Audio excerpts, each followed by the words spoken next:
जय श्री राम। आज हम बात करेंगे मीन राशि के जातकों के लिए वर्ष 2025 के अंदर शनि देव का जो ट्रांजिट होने वाला है मीन राशि में ही होने वाला है। यानी आपकी राशि के लिए ये ट्रांजिट बहुत ही प्रभावशाली है, क्योंकि आपकी ही राशि के अंदर शनि का ट्रांजिट होगा। अब 2025 के अंदर ये राशि परिवर्तन कब होगा, शनि कब वक्री होंगे, कब मार्गी होंगे, कब नक्षत्र परिवर्तन होगा, शनि की स्थिति दृष्टि क्या आपको इस 2025 में देगी, किस बातों का आपको ध्यान रखना है, कौन से क्षेत्र के लिए ये नेगेटिव रह सकता है, क्या आपके लिए पॉजिटिव है, सब ओवरऑल इस वीडियो में हम कवर करेंगे। हमारा ये वीडियो चंद्र राशि पर आधारित है, यानी हम चंद्रमा से गोचर देखने की प्रधानता शास्त्र में कही गई है, तो हम चंद्रमा से गोचर देखते हैं। अगर आपको लगन से गोचर देखना है कि ये आपका मीन लगन है, तो उसके लिए शनि से संबंधित दशा अंतर प्रत्यंतर अगर आपको चल रही है तो ही आप इस को लगन से देखें, अदरवाइज सिर्फ राशि से ही हम इसको फॉलो करें। आइए शुरुआत करते हैं आज का ये खास विषय कि मीन राशि के जातकों आप पर शनि की 7.5 चल रही है और उसका सेकंड फेज आपके जीवन में शुरू होने वाला है। वो सेकंड फेज से शुरू होगा लगभग 29 मार्च में। अगर हम देखें तो चंद्रमा आपकी राशि मीन राशि है, राशि से 12वें घर के अंदर शनि की 7.5 शुरू हो जाती है। जैसे ही चंद्रमा से 12वें में शनि आते हैं और शनि वहाँ अपनी ही राशि में है, अपनी ही 12th हाउस में है। लेकिन क्योंकि हर प्लेनेट का अपना एक स्वभाव है, जब शनि की 7.5 आती है तो उसको हम चंद्रमा से ही देखते हैं। 7.5 कभी लगन से देखी ही नहीं जाती, और उसको देखने का तात्पर्य सीधा ये है कि आप अगर 10 क्लासिकल्स बुक्स पढ़ेंगे तो 10 के 10 में आपको यही कहा गया है कि चंद्रमा से गोचर देखने की प्रधानता है कि हमारे मन मस्तिष्क पर कौन सा ग्रह प्रभाव पड़ रहा है और उस मन मस्तिष्क का हमारे जीवन के सभी क्षेत्रों पर क्या प्रभाव है। क्योंकि व्यक्ति के जीवन में अगर कोई भी कार्य हो रहा है तो उसका सबसे पहला सोच या विचार उसके दिमाग में आता है। अगर मन कर रहा है कि प्यास लग रही है तो आप शरीर को कमांड देते हैं और आप जाकर पानी पीते हैं, या आपको कोई वर्ड बोलने हैं पहले वो अंदर आते हैं फिर आप उसको निकालते हैं। ये चीज़ें कहाँ से आती हैं? ये एग्जैक्टली चंद्रमा से आती हैं। और चंद्रमा है मेरे मन का ग्रह। मेरे मन का ग्रह अपने इर्द गिर्द किसी अशुभ ग्रह को स्वीकार नहीं करता।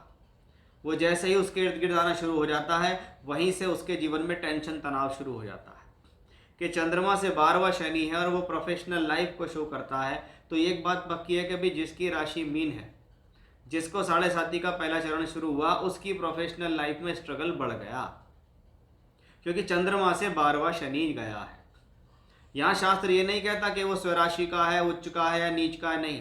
उन्होंने सीधा कहा भी चंद्रमा से 12वें में शनि गया है तो वो 7.5 के पहले चरण को लाता है, क्योंकि शनि कर्मों का कारक है और शनि प्रोफेशनल लाइफ का कारक है। इसलिए राशि से 12th में जाते ही आपकी हिम्मत जो बहुत बार जवाब देने लगती है, बहुत बार मन टूटना शुरू हो जाता है, बहुत बार हार्ड वर्क बढ़ जाता है आपके जीवन में और प्रोफेशनली स्ट्रेस हो जाता है। अब ये चंद्रमा आता है आपकी एग्जैक्ट राशि के ऊपर ट्रांजिट करने के लिए।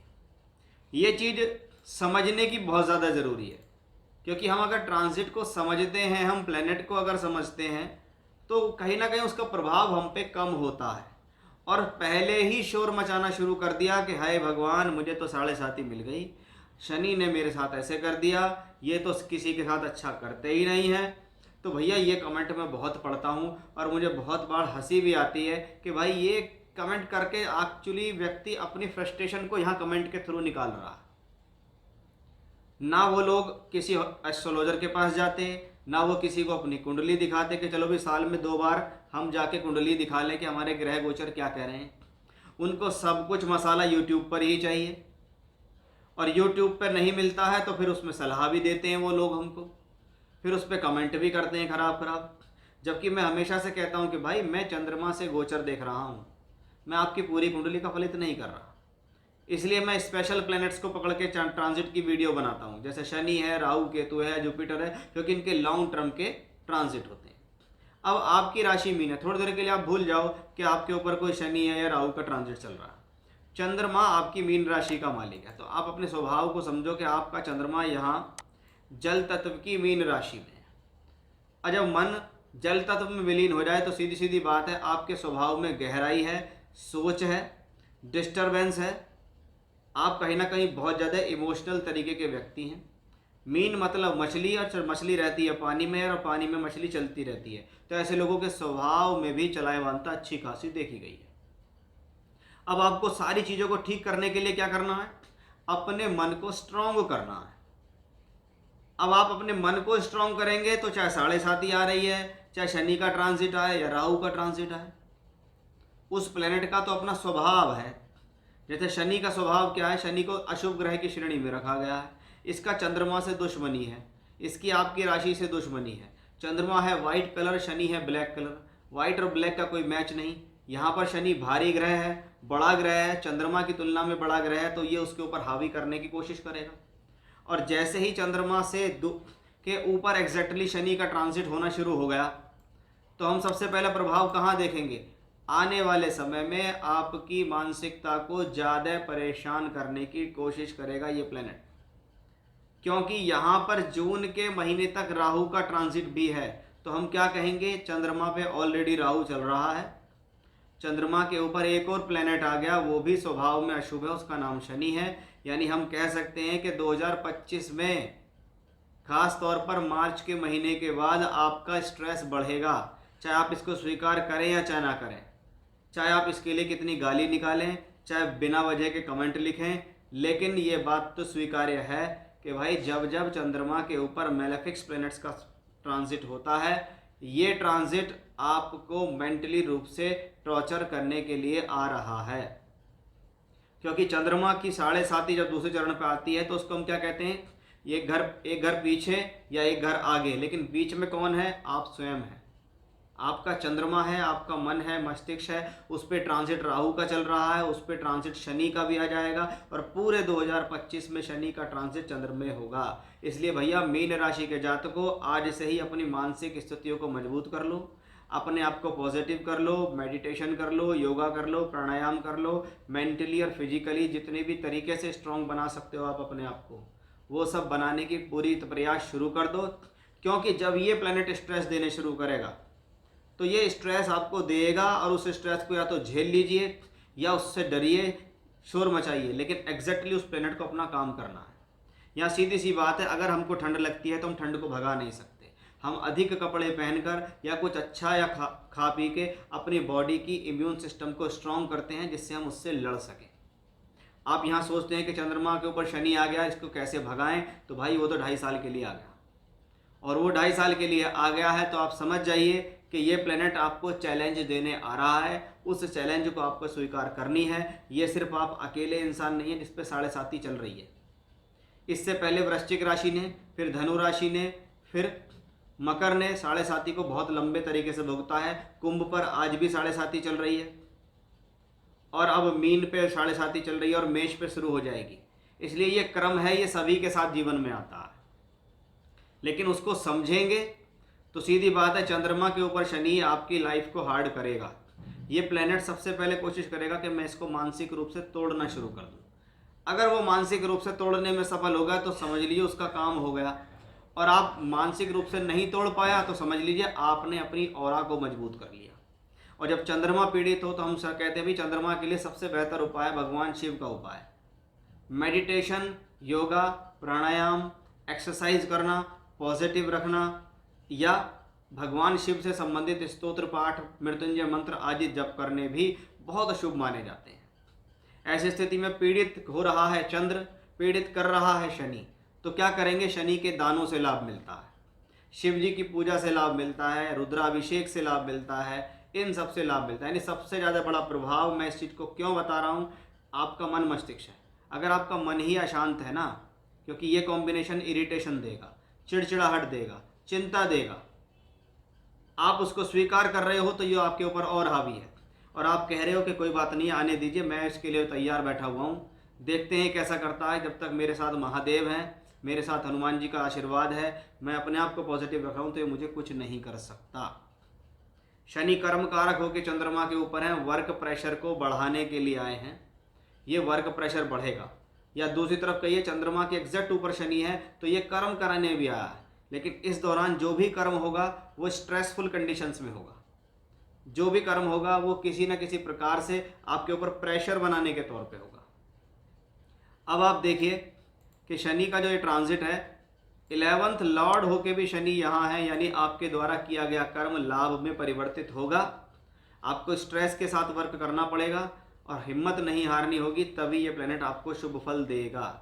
क्योंकि अगर शनि 11th लॉर्ड होके यहाँ पे बैठा है तो यही शनि यहाँ से बैठ के 10वीं दृष्टि कर्म को देखता है, यानी शनि का लाभ और कर्म से संबंध तो बना। यानी कर्म करना पड़ेगा, कर्म से लड़ना पड़ेगा और लड़ेंगे तो जीतेंगे, ये शनि का कॉम्बिनेशन है। यही शनि की थर्ड आस्पेक्ट आ रही है आपके थर्ड हाउस पे। तो क्या है, टूर से, ट्रैवलिंग से, यात्राओं से फ़ायदा करना, दूर स्थान से जुड़ के फ़ायदा करना, बहुत बार परिवर्तन से फ़ायदा करना, क्योंकि शनि 12th लॉर्ड है, वो भी यहीं पे दृष्टि देता है। तो इसको हम क्या कहेंगे कि 12 और 3rd का कनेक्शन बना है, ये परिवर्तनकारी ग्रह है, परिवर्तन से लाभ देने वाला ग्रह है। यानी लाभ देना उसका काम है, कर्म कराना उसका काम है, लेकिन अपने स्वभाववश चंद्रमा के ऊपर चलने के कारण स्ट्रेस देने का भी उसका काम है। आपको अपने आप को मजबूत करना है, उसको आप करेंगे तो ही आप इससे सर्वाइव कर पाएंगे। अदरवाइज अगर पहले ही दिन से घबराना शुरू कर दिया और क्विट करके भागना शुरू कर दिया तो समझ लीजिए पूरी 7.5 का सेकंड फेस आपके लिए बहुत ख़राब जाएगा। इसमें कोई डाउट नहीं है और इसका कोई समाधान भी नहीं है।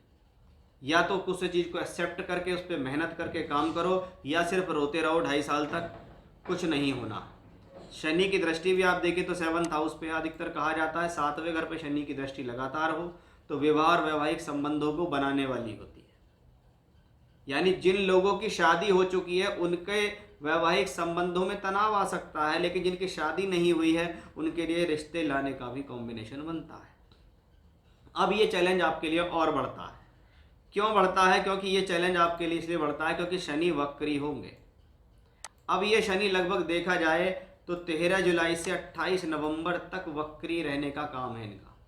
और प्लेनेट वक्री हो, वो भी शनि जैसा प्लेनेट, और आपकी राशि लगन से संबंध बना रहा हो तो क्या कहेंगे, वर्क प्रेशर बढ़ाएगा, आप पे लोड बढ़ाएगा, आप पे स्ट्रेस बढ़ाएगा, कर्म करने की क्षमता को भी बढ़ाएगा।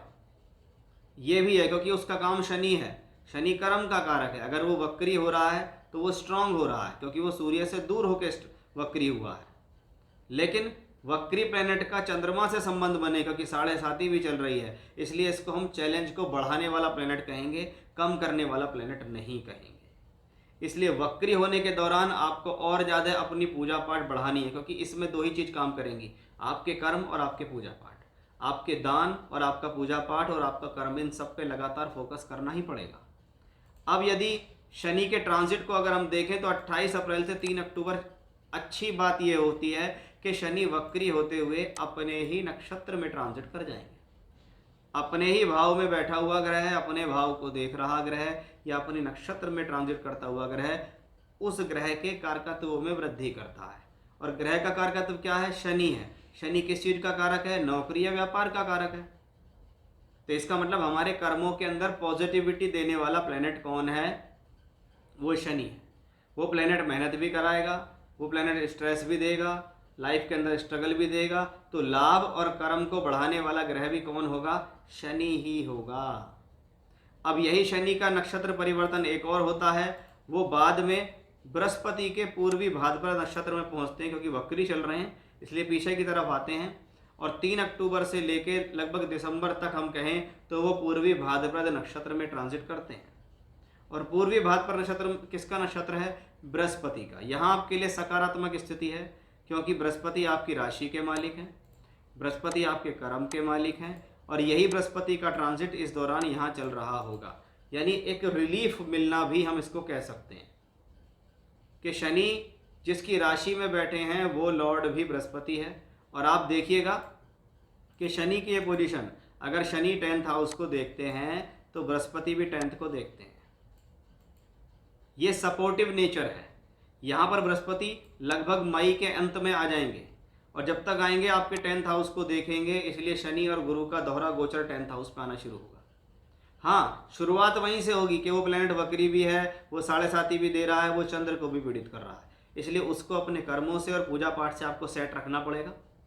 पूरी तरीके से लगे रहेंगे तो कार्य में सफलता मिलेगी, इसमें कोई डाउट नहीं है कि भैया 7.5 जब आपकी राशि पे आती है तो शनि आप पे ज़्यादा हावी होता है, क्योंकि आपकी राशि ऑलरेडी एक इमोशनल राशि है।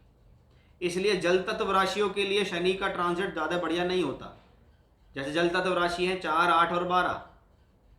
अब 4 में कहने को चंद्रमा स्वराशि का है, लेकिन वहाँ शनि उसको पीड़ित करता है। 8 में चंद्रमा नीच का है और 12 के अंदर चंद्रमा क्या है, एक जल तत्व राशि के अंदर है, जो कि एक मीन राशि है। इसलिए आपको अपने स्वभाव के साथ उस प्लेनेट को मैच नहीं होने देना है। आपका स्वभाव मान लीजिए इमोशनल है, शनि उसके ऊपर आ गया, आप और ज़्यादा भावुक हो रहे हैं, आप और ज़्यादा चिंता ले रहे हैं, आप और ज़्यादा चिड़चिड़े हो रहे हैं, आपको और तेज़ी से इरिटेशन होना शुरू हो गया। इसलिए उपाय ज़रूर करिएगा। मैंने आपको बहुत सारे उपाय बता दिए हैं, उन उपायों को जीवन में डाल लीजिए, तभी ये ट्रांजिट आपके लिए अच्छा होगा। अदरवाइज़ इस ट्रांजिट को मैं बहुत अच्छे नंबर नहीं देता हूँ। ये अच्छे नंबर तभी हैं कि वो कहता भी जब तक मुझे जपोगे नहीं, जब तक दान पुण्य करोगे नहीं, तब तक मैं लाभ दूंगा नहीं।